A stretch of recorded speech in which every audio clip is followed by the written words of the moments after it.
Andrew, thanks so much for joining us here. Yeah, thanks for having me. At the Irish Open. Yeah. This is actually my first Irish Open, and I am impressed. Yeah, I mean, I think the last time I was here at an Irish Open was, I think, it could be like 2010. It was a long time ago, but yeah, being back here, seeing the crowds, seeing the excitement is just, honestly, yeah, it's incredible. The Irish fans, they're different, aren't they? Yeah. Every time, like, Open this year, crowds are out in force. Here, this year, crowds are out in force. Yeah. What are they drinking? What's in the system? Yeah, I'm not sure what people are drinking this early now, but no, it's. I suppose golf is such a. It's been such a good growing game in Ireland. I think it's just something that continues to grow. You see more and more people getting into it. I myself trying to get into it. Yeah. I've seen the swing. We're going to analyse later. Yeah. That'll make for some fun viewing. But yeah, no, I think I suppose the amount of people you're seeing here today kind of just shows the growth in the game and how many people are interested in it. And I suppose that's down to probably the players that Ireland has produced. To be able to kind of grow that maybe next generation of players and just, I suppose, grow that interest. And I mean, it's great to see. Yeah. And we're going to get to the golf chat a little bit later on in this show or episode, but of course, rugby superstar, and I'm a rugby novice. I don't know a lot about rugby, but in fact, one thing I have done, I've hit golf balls in Twickenham Stadium. Really? Yeah, down the pitch. Really? Actually, yeah. Did you have like a flag or something? Yeah, they had like spray painted on the pitch, like the greens, and then there was all different hitting platforms around there. Yeah. That's the closest I've been to rugby or in a stadium, so you're going to have to treat me a bit like a novice. Yeah, that's pretty impressive though. Yeah, it was good fun. Yeah. Were you taking chunks out of Twickenham? Like... Luckily, I didn't break anything. But actually, I want to take it completely back to where it started for you, growing up in Dublin, and kind of, take us back to where it started. How did you get introduced to rugby? Yeah, I suppose like I was introduced to it at a very young age. My father played rugby for Carlow, played, and then when he moved up to Dublin, played for a team called O'Wesley. So when I was 4 years old, he took me down to O'Wesley, my first club, and I loved it from day one. Like, I suppose my dad was my first coach, and I suppose having him there, and then I suppose the friendships and the connections you meet along the way, it just makes you enjoy it so much more, and that was for me kind of, I suppose, a starting point of having that dream of being a professional rugby player and represent my country, my province, and then eventually the Lions there just recently. But I mean, it all happens quite quickly. Like, I mean, looking back, like you're 4 years old, brought down, and then you come up through the ranks, play in school, and then you come through representative teams, like Ireland under-20s, and then I suppose it speeds up very quickly into in terms of my the first play professional. And are you on about speeding up in terms of like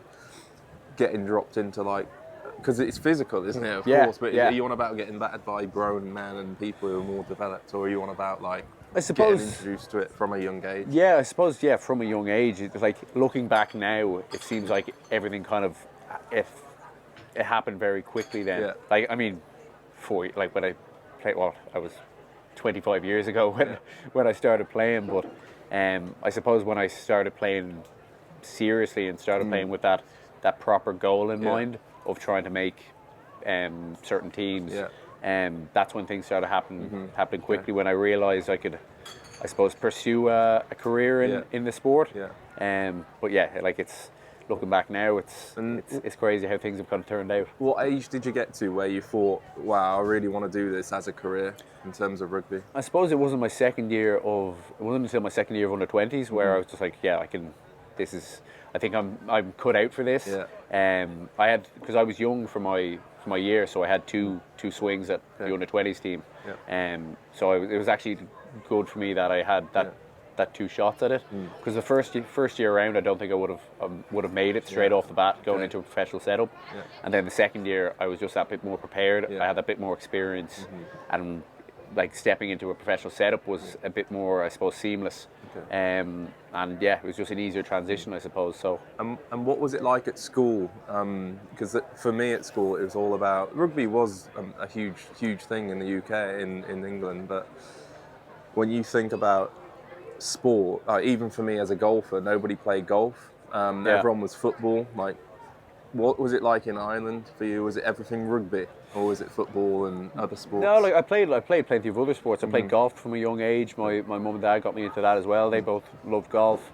Played hurling, played football, played hockey for a bit. You in did school. it all? Did it all, like, because I didn't go to a big rugby school. Okay. And like Dublin and Leinster would have very, very big rugby schools, very prestigious as well, like really like great track records in terms of rugby. So I kind of came into, it was more of a hockey school, it was a mixed school, so rugby wasn't the main sport there.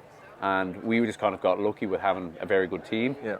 And I suppose, we made it, I think, to the semi-final of the Schools Cup for the first time in 92 years of the school.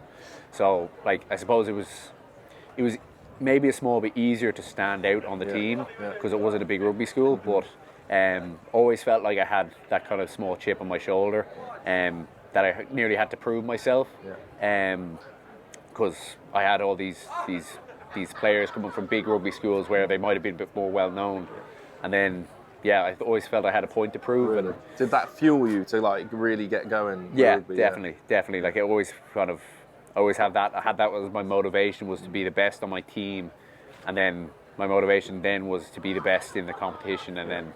I got picked up for the Irish under-18 schools team off the back of that. Yeah. And that's kind of, I suppose, what kick-started and what kind of started making a dream become a bit more of a reality at the time. Yeah. Okay.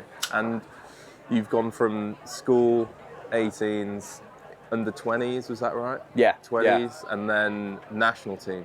So senior debut, 2017, is that right? 20 for Ireland, 2017. For Leinster was 2016. Okay. Yeah. And how did that make you feel, like getting called into that sort of squad in that for you when you got a call, whether it was a phone call, whether it was whatever it was, whether you qualified, or how did that come about? It was an email, and to be honest, I thought they had the wrong email address. And I was like, I remember seeing it, and I was just like, no, this can't be right, because like I'd only been spam. This is spam. I was literally, I thought someone was taking the mick out of me or something like. Really? And because I'd only been playing in the professional game for, I suppose, less than a year, and I'd also made my position. I'd made a transition. I'd started off as a loose head in position, and I transitioned over to the other side as a tight head, which is, and I was only relatively new at that position, and then getting picked up for the Irish team, it was just, it was just surreal. Yeah. I suppose it was just immense. I was immensely proud, and to be able to kind of go out there, represent everyone who got me to that point, my family especially. It was incredibly special. And did you notice a step up in levels at that point? Yeah, like going from the under-20s where you're playing guys all your same age, and then going to that next level where you're playing against like lads who've been playing the game for years, really experienced guys. But you're also coming in to set up a setup that you're playing alongside incredibly experienced guys that want to take you under their wing and show you the ropes, I suppose. And I had great mentors in that respect. Okay. And sometimes that can actually level you up, would you say, because you're around better players and more physical players and people who are matching your energy? So would you say getting into that squad, training with those guys, that made you a better player? Yeah, 100%, because you want to, I suppose, as a team sport, you never want to, I suppose, let your teammates down. So you always wanted to keep pushing yourself, I suppose, to be the best teammate and to, I suppose, to drive the standards as well. And like having really experienced guys around you is just like, it's like that saying, like success breeds success. And we had an incredibly successful squad at that stage, and incredible guys with experience and guys who were just willing to invest their time and help you along the way as a young player. Because that, for me, like if any professional sport, this is why I love hearing from people like yourselves, is that any professional sport, when you go up through the ranks, people don't realise how good professional athletes are in golf, whether it's amateur golf, people playing elite amateur golf, people playing low-level professional golf, to guys out here, they don't realise the step up in ability. And would you say you understood that at the time, at the age that you was, the step up and things that were required, or would you say you were kind of known to it? It was a bit unbeknownst to me, like coming into the setup, because like everything's new. Yeah. Like it's a new environment, new players, new coaches, new routines that I suppose you just have to adapt to, and you have to adapt quick because like if you're not up to par and you're not, I suppose, performing. Yeah. Like you're going to be found out, and that's, I suppose, there's that pressure on that side, but there's also the motivation just to, I suppose, be the best version of yourself, be the best teammate you can be, and that's like playing in a team sport is, I suppose, you're kind of lucky in the fact you can be surrounded by great talent, great individuals that can perhaps make up for maybe your own flaws, but like I'd say it's completely different doing that to an individual sport like golf, where you're constantly relying on yourself and you're constantly like, there's no hiding in that, and you really have to be, I suppose, incredibly self-motivated to want to keep pushing on and keep pushing your own standards there. Talk to me about this 350 kg squat.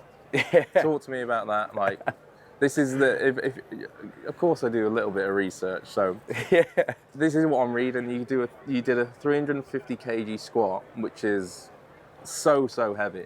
Like, if I'm in the gym, I'm not a massive gym goer. I think I'm squatting around 80 kg, 90 kg. I can't fathom anybody lifting or squatting that sort of weight. Like, how? Can you explain to me, please? Like, in fairness, that was a while ago. Was like, I wouldn't be even going anywhere near like that weight now. I'd probably just break myself up, and the coaches would probably have my head. But that was probably when I was I think it was 21. Okay. And I was just basically like, all I wanted to do was be in the gym the whole time. I wanted to be the biggest player I could be. Back then, and I suppose I used that as nearly like a crutch. I wanted to be like the biggest player, maybe to make up for where I kind of lacked in skill.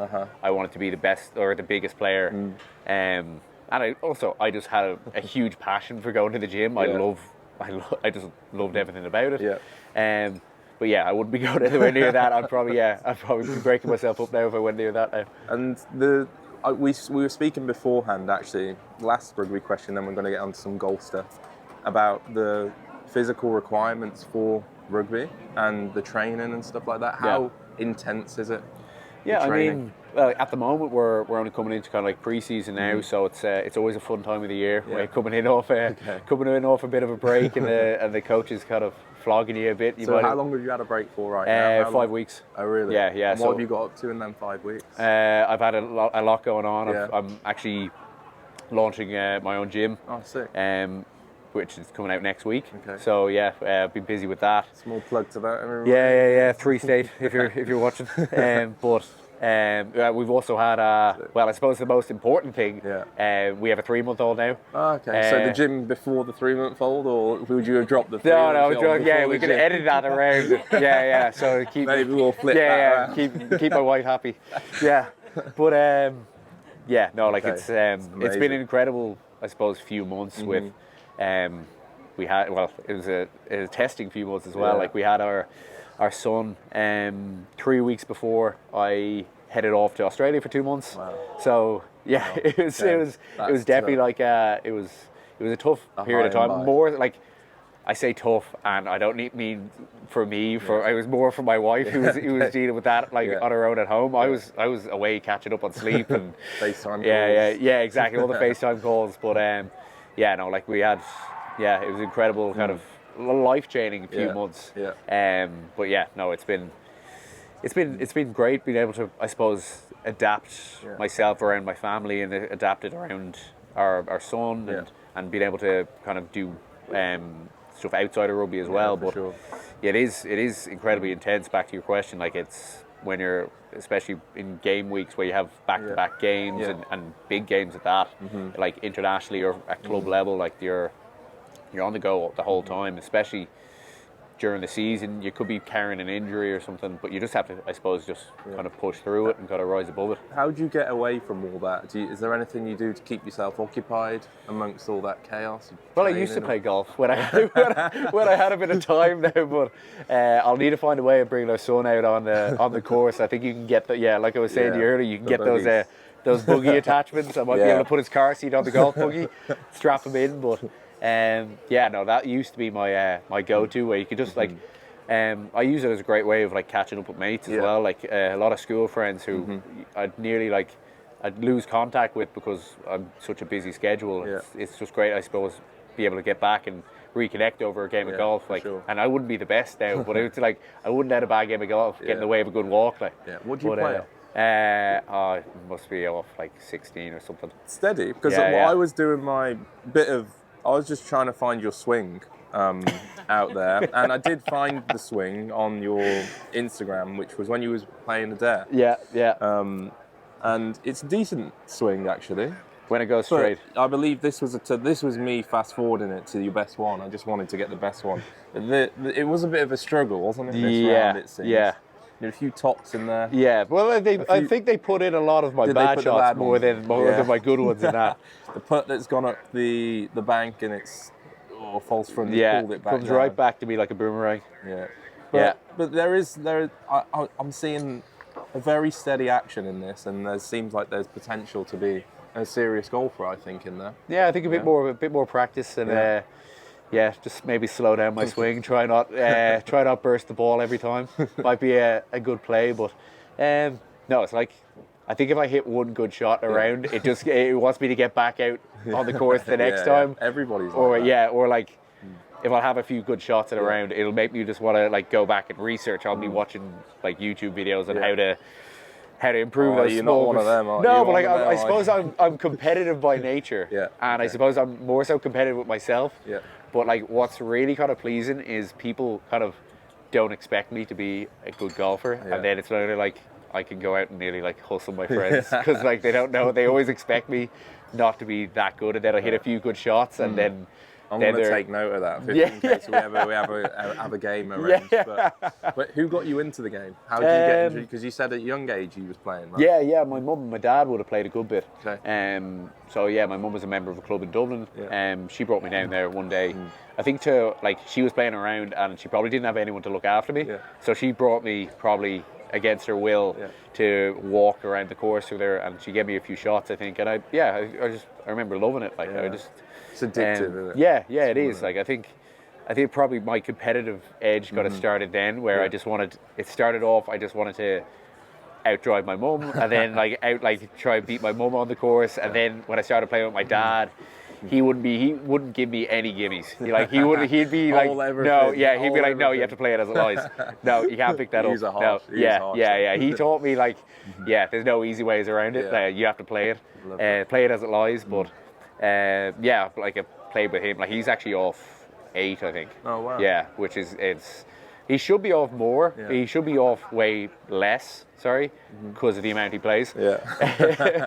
Like I think he still works, but he golfs more than more than he works. So, I just love being able to, I suppose, go out with my dad, play golf.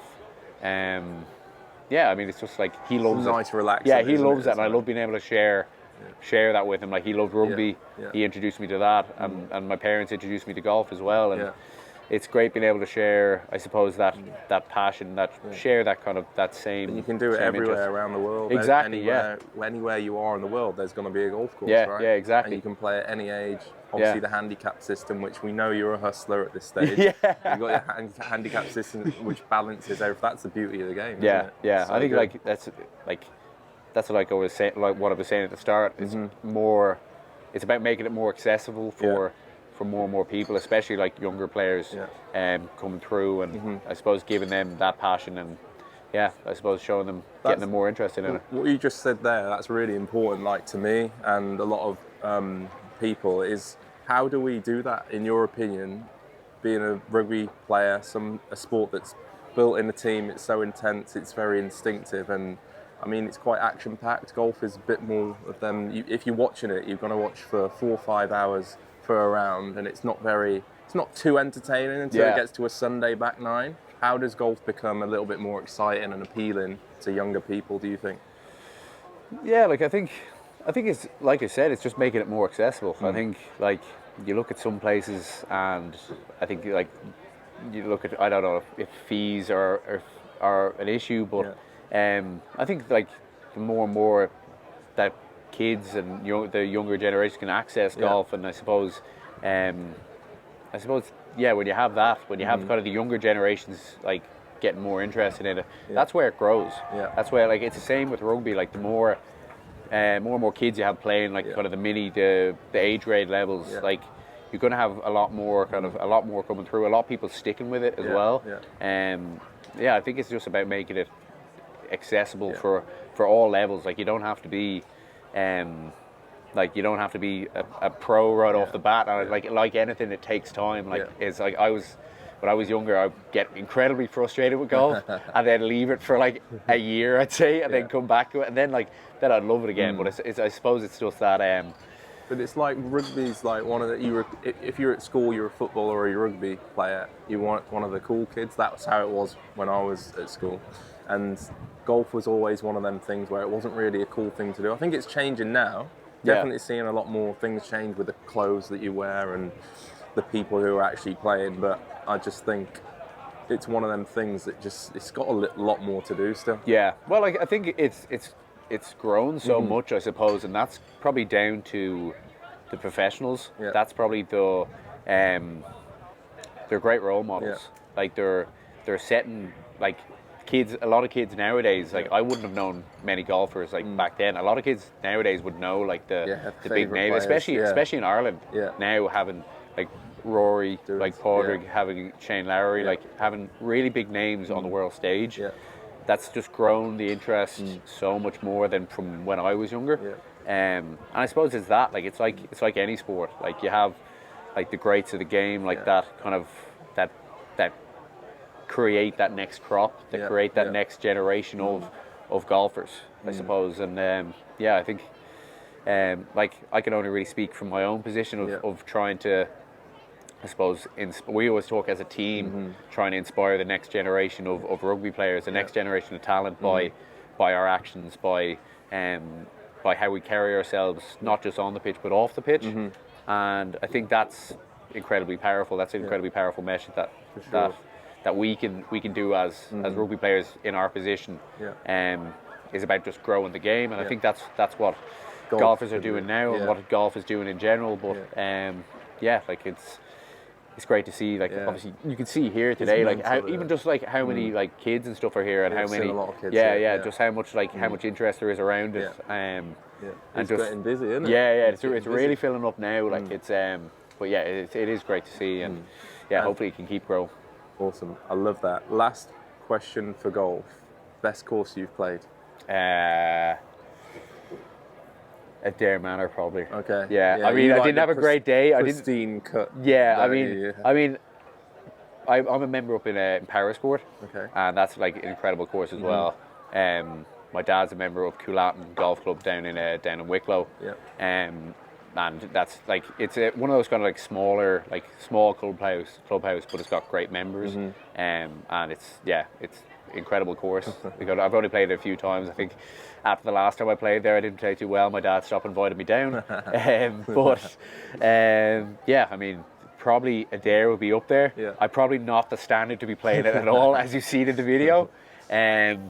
I'd say like another great course, Bunclody Golf Course. Like I have a great family down there as well. Where's that? It's down in Wexford. Okay. Yeah. So it's I've a load of my family are down there. It's a great club. Like it's. I need to spend 2 weeks here. Like you could spend I'd say half your life like traveling around to the great golf courses in Ireland. Like there's so many of them, and I think you can see that by the amount of tourism that golf brings to Ireland. And it's great. Like it's obviously great for the local clubs. Great for the Irish economy, to be boring about it, but it's great for, I suppose, those local clubs. And like you can see by how many, like one of my mates works for one of those golf holiday companies, and he's just constantly going, getting people in flying from abroad to play Irish courses. Yeah, someone else was mentioning that about Old Head and them courses down that way, Yeah, about yeah. Americans and being over and people flying in, playing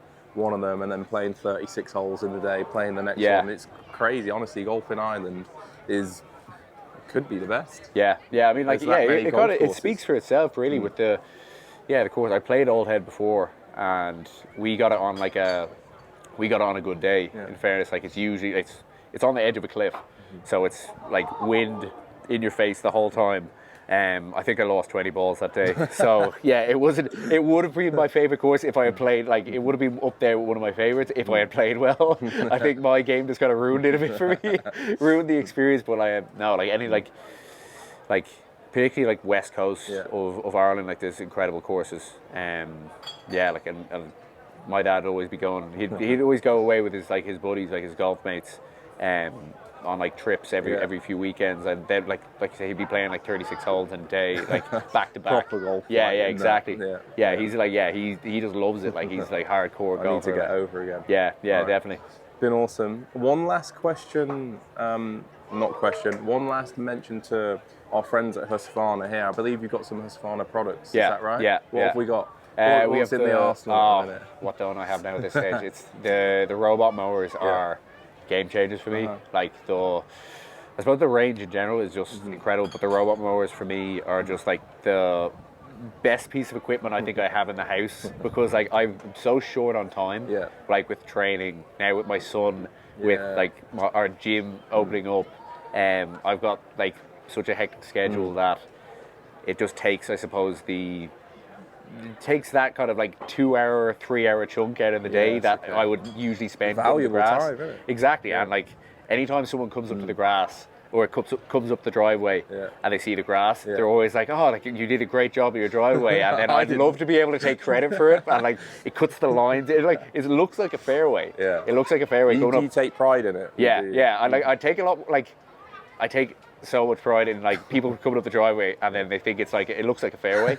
So I might try build like a little par 3 on the. We have a decent stretch of driveway, so I might try build a par 3 on it. I think you should. I'll probably, with the houses around me probably wouldn't like that, because I'd probably be hitting them left and right, not straight. Get some nets. At the sides, I'll need full size netting either side to make that happen. But the range that I've been lucky to work with Husqvarna, the range they've kind of given me has made my life incredibly easy. It would take me, I'd say, like 6 hours to do the whole garden, and it's cut down so much just out of that, and time saving, and it's just Like, I you suppose come home, look forward to seeing it now. Exactly. I come home and the grass has been cut for me. It's like I've had a landscaper there during the day while I'm out. So it's it is great, and the range they have is incredible, second to none. Andrew, it's been great chatting. Really Likewise. appreciate your time. Thank you very much. And best of luck with the season coming up. Thank you very much. Thank you, Andrew. I'll have to get on the course with you soon. Yeah, definitely. Yeah. On your par 3. Yeah. Cheers, guys. Oh, class. Awesome. We got to play now.